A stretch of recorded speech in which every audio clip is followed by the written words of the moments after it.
monde, aujourd'hui je vous retrouve pour un nail art sur les pieds. Avec l'été c'est important de s'occuper de ses petits pieds aussi. C'est un nail art qui mélange plusieurs genres, je trouve que ça fait un petit peu carreau de ciment, mais un petit peu oriental à la fois, et c'est un peu inspiré des mandalas aussi. Donc j'ai posé ma base, un vernis rose que j'ai bien laissé sécher avant de faire le nail art.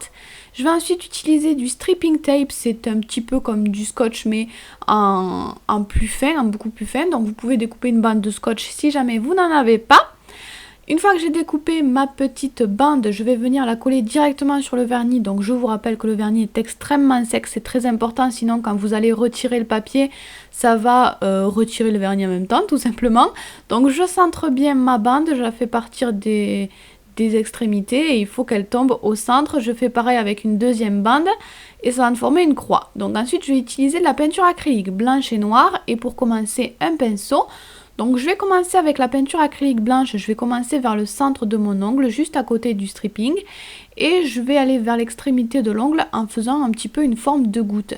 Et ensuite je vais faire exactement la même chose de l'autre côté. Je vais faire la même chose sur les 4 espaces que m'ont créé les stripping tape en fait. Sur les côtés je vais quand même faire des gouttes un tout petit peu plus petites, vraiment c'est léger. Ensuite je garde la peinture blanche et je vais ajouter des petits triangles. Donc sur les pieds, je n'hésite pas à faire des traits un petit peu plus épais que ce que je fais sur les mains pour que ça se voit de loin. C'est quand même hyper important.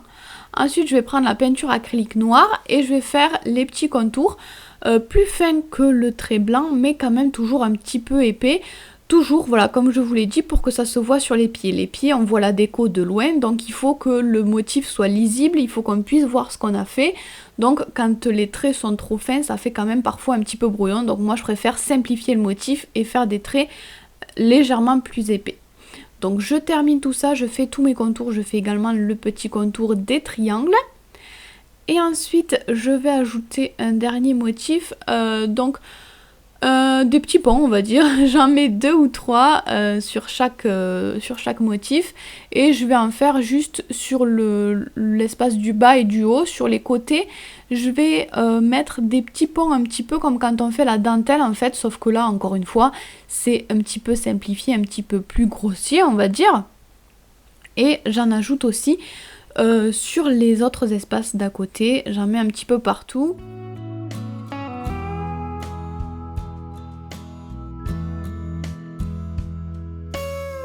Donc le motif au pinceau est terminé, je vais maintenant ajouter des petits points, donc des points moyens plutôt, là où j'ai des espaces, donc surtout sur les côtés, toujours en essayant de faire quelque chose d'assez symétrique quand même. Et ensuite, il va falloir enlever nos stripping tape, donc on les enlève, on enlève le premier, celui qu'on a mis en dernier en premier, si on s'en rappelle, et voilà, ça va nous faire des lignes bien droites, c'est très sympa. Ensuite, je vais passer à l'autre ongle, n'ayez pas peur, sur le gros orteil, il y a des choses qui se sont ajoutées, mais finalement les petits points, je ne les ai pas mis. Donc bref, sur le petit ongle, je vais faire un rappel de mon motif tout simplement. Donc j'ai ajouté une espèce de forme de goutte également. Je vais la remplir avec un petit peu de blanc, vous pouvez d'abord mettre le blanc si vous préférez, peu importe. Et ensuite, je vais encore délimiter un petit peu tout ça avec le noir. J'ai fait des petits ponts aussi à côté, vous l'avez vu. Et ensuite avec le dotting, j'ajoute juste 2 petits points et c'est terminé. J'ai ensuite posé du top coat parce que je trouvais que le top coat mat donnait l'effet un petit peu carreau de ciment que j'aime bien. Voilà pour ce nail art, si vous voulez le reproduire, n'hésitez pas à utiliser le hashtag #onglechéri pour que je vois vos créations. Et je vous fais plein de bisous, bye! Salut tout le monde, aujourd'hui je vous présente un nail art mais pour les pieds.